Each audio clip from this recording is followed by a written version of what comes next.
Hi guys, comment বক্সে অনেকেই অনেক রকম প্রশ্ন করছে। আপনারা হয়তো প্রত্যেকে অলরেডি দেখছেন। অ্যাকচুয়ালি পেমেন্ট দেওয়ার জন্য সমস্ত লিডার অ্যাকচুয়ালি প্রপোজাল পাঠাচ্ছে, কিন্তু সেপাশে মিটিং চলছে, সেপাশে জয়েনিং চলছে, নতুন বিজনেস করার জন্য স্টার্টিং চলছে, কিন্তু পেমেন্টটা কি অ্যাকচুয়ালি ক্লিয়ার করতে পারবে? এরা তো সেপ্টেম্বরের 20 তারিখ বলে আবার ঝুলিয়ে দিল অক্টোবর মাসে, কিন্তু তাও আবার 100% কনফার্ম বলেনি, কারণ সামনে দুর্গাপুজো। আপনারা জানেন অক্টোবরের প্রায় সেকেন্ড উইক থেকেই দুর্গাপুজো স্টার্টিং, কিন্তু এরা যে বলছে অক্টোবরে আপনাদেরকে পেমেন্টটা ক্লিয়ার করে দেবে, সেটাও বা কীভাবে ক্লিয়ার করে দেবে? কিন্তু আপনারা অনেক জায়গায় মিটিংটা শুনছেন, অলরেডি মেদিনীপুরের অনেক জায়গায় মিটিং হয়ে গিয়েছে, দীঘার মধ্যে অনেক জায়গায় মিটিংটা হয়ে গিয়েছে, কিন্তু প্রত্যেকের কাছে একটাই প্রশ্ন এবং একটাই প্রপোজাল যে অ্যাকচুয়ালি পেমেন্টটা প্রথমে ক্লিয়ার করে দেওয়া হোক, তারপরে বিজনেস অটোমেটিক চলে আসবে। এখানে আপনারা একটি কমন জিনিস ভাবুন, যেই কোম্পানি প্রায় 7 মাসের কাছাকাছি এবং তার উপরে পেমেন্ট যদি না দেয়, সেই কোম্পানির উপরে অটোমেটিক অনেকের বিশ্বাসটা চলে যাবে। তাতেও কোম্পানিকে অনেকে বিশ্বাস করে রেখেছে, কারণ এখানে বিশ্বাসের যোগ্যতা অনেকের হারায়নি, কিন্তু তাকে হাতে নিয়ে পাবলিককে এইভাবে ঠকানো তো উচিত নয়। দেখা যাক, অলরেডি সিএমডি আপনারা জানেন বলেছে পেমেন্টটা আপনাদের ক্লিয়ার করে দেবে, সেটা সেপ্টেম্বরের 20 তারিখ অলরেডি অনেকে বলেছিল, কিন্তু অল লিডার মিলে, আপনারা জানেন অল লিডার মানে এখানে অনেককে কিন্তু বাদ দেওয়া হয়েছে। যারা অলরেডি হিউজ পরিমাণে অ্যামাউন্ট খেয়েছে তাদের দেখা সাক্ষাৎ নেই, কিন্তু তাদের কথা ছাড়ুন, অলরেডি এমডি যখন বলেছে পেমেন্ট ক্লিয়ার করবে, দেখা যাক অক্টোবর মাসে ফার্স্ট থেকে সেকেন্ড উইকের মধ্যে কীভাবে সেটেলমেন্টের টোটাল অ্যামাউন্টের পেমেন্টটা করে, সেটাই হচ্ছে মেন ভাবার বিষয়। তাই আপনারা খুব তাড়াতাড়ি দেখতে পাবেন।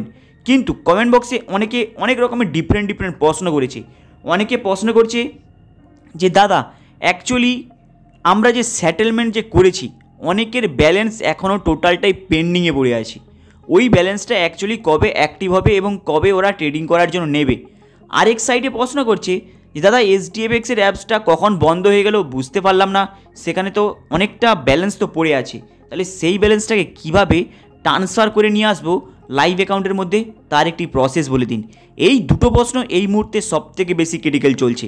প্লাস অনেকের ব্যাংকের অ্যাকাউন্টে উইথড্রল করতে দিয়েছে, ক্রিপ্টোতে কীভাবে ট্রান্সফার করে নেবে সেটাও কিন্তু প্রশ্ন চলছে। এখানে এক একটি প্রশ্ন উত্তরটা ক্লিয়ারভাবে দেবো, ভিডিওটাকে মন দিয়ে দেখবেন। অ্যাকচুয়ালি যারা সেটেলমেন্ট করেছেন আপনাদের এখনও পেন্ডিং শো করাচ্ছে, কিন্তু আপনারা একবার চেক করবেন আপনারা একই অ্যামাউন্টকে দুবার রিকোয়েস্টে পাঠিয়ে দেননি তো। যদি আপনি পাঠিয়ে দিয়ে থাকেন তাহলে দেখবেন আপনাদের একটি অ্যাক্টিভ হয়ে গিয়েছে, আরেকটিকে পেন্ডিংয়ে আছে। কিন্তু যদি আপনাদের মনে হয় আপনারা পাঠাননি, পেন্ডিংয়ে অটোমেটিক পড়ে আছে, আপনারা কি করবেন, আপনারা এসডি স্টার এফএক্সের আইডিটাকে ওপেন করবেন। ওপেন করার পরে আপনারা মাই রিকোয়েস্টে চলে যাবেন। 3 ডটে যাওয়ার পর মাই রিকোয়েস্টে চলে গেলেন, সেখানে আপনারা ডিপোজিট হিস্ট্রিতে ক্লিক করবেন। অলরেডি সেখানে আপনারা চেক করে নিতে পারবেন আপনারা কত অ্যামাউন্ট সেটেলমেন্ট করার জন্য দিয়েছিলেন। যেটা আপনাদের পেন্ডিংয়ে রয়েছে সেটা আপনারা ডলার এবং এসডিএফএক্স আইডি দুটাকে কপি করে নেবেন। কপি করে নিয়ে যাওয়ার পর এসডি স্টার এফএক্সের আইডিটাকে আপনারা কি করবেন, আবার ক্লোজ করবেন। ক্লোজ করার পর ওপেন করবেন। ওপেন করার পর সামনের পেজে এইভাবে একটি ইন্টারফেস খুলে আসবে। এখানে যে কাস্টমার সাপোর্টের যে অপশানটা রয়েছে, এখানে আপনারা মেনশন করবেন যে আই হ্যাভ প্রবলেম, এইভাবে লিখবেন। লিখার পরে আপনাদের বলবে যে ইমেল আইডি দিন, ফোন নাম্বার দিন, প্লাস এগুলো দেওয়ার পর নিচে আপনাদের মেনশন করতে হবে আপনাদের কী প্রবলেম। আপনারা ওই এসডিএফএক্সের আইডি নাম্বারটা দেবেন, ডলারটা মেনশন করবেন, করার পর নিচে লিখে দেবেন আপনি এত তারিখে সেটেলমেন্ট করেছিলেন, আপনারা এখনও পেন্ডিং শো করাচ্ছে, দয়া করে ওটা যেন তাড়াতাড়ি একটু চেক করে নেয়। এটা কিন্তু করবেন, কারণ অনেকে এই প্রবলেমটি অলরেডি সলভ করে নিয়েছে। প্লাস কমেন্ট বক্সে আরেকটি প্রশ্ন করছি, অ্যাকচুয়ালি এসডিএফএক্সের অ্যাপস টোটালটাই বন্ধ। এসডিএফএক্সের অ্যাপস কিন্তু আর খুলবে না, কারণ ওদের সফটওয়্যারটা টোটালটাই শাট ডাউন করে দিয়েছে। জাস্ট ওরা রেকর্ড রাখার জন্য, মানে কত অ্যামাউন্ট অলরেডি রয়েছে সেটাকে রেকর্ডে চেক করার জন্য সেই অপশানটাকে ওপেন রেখেছে, কিন্তু টোটাল এসডিএফএক্সের ব্যবসাটা কিন্তু বন্ধ করে দিয়েছে।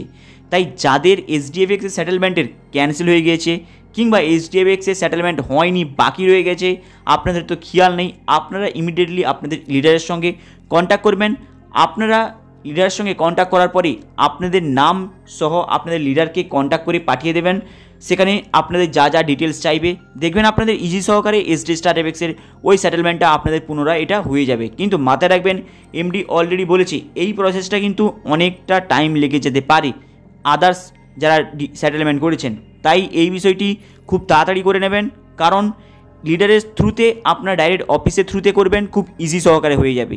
প্লাস যারা অলরেডি ব্যাংকের অ্যাকাউন্টে উইথড্রল করতে দিয়েছেন কিন্তু আপনারা দেখেছেন ব্যাংক থেকে ক্রিপ্টোর মধ্যে তাড়াতাড়ি উইথড্রলের প্রসেসটা কমপ্লিট হয়, আপনারা কিন্তু প্রত্যেকে আবার ক্রিপ্টোতে উইথড্রল করার জন্য লাগিয়ে দেবেন। প্লাস আপনাদের লিডারের সঙ্গে কন্ট্যাক্ট করে আপনারা কিন্তু সেই ক্রিপ্টোতে উইথড্রল করার জন্য লাগিয়ে দেবেন। কারণ ব্যাঙ্কিং উইথড্রল আপনারা টোটালটাই একটু অ্যাভয়েড করে চলবেন, কারণ ব্যাঙ্কিং উইথড্রল এখন কিন্তু কারো হচ্ছে না, সবাইকার কিন্তু ক্রিপ্টো উইথড্রলটাই হচ্ছে এবং তাতেও আবার অনেক টাইম লাগিয়ে দিচ্ছে।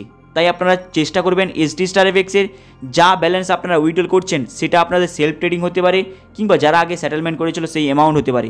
সেটেলমেন্টের কথা ছাড়ুন, যারা সেলফ ট্রেডিং করছে তাদের বিশেষ করে এই ব্যাপারটি। চলুন দেখা হবে আবার নেক্সট ভিডিওতে, চ্যানেলটাকে আপনারা সাবস্ক্রাইব করে দেবেন।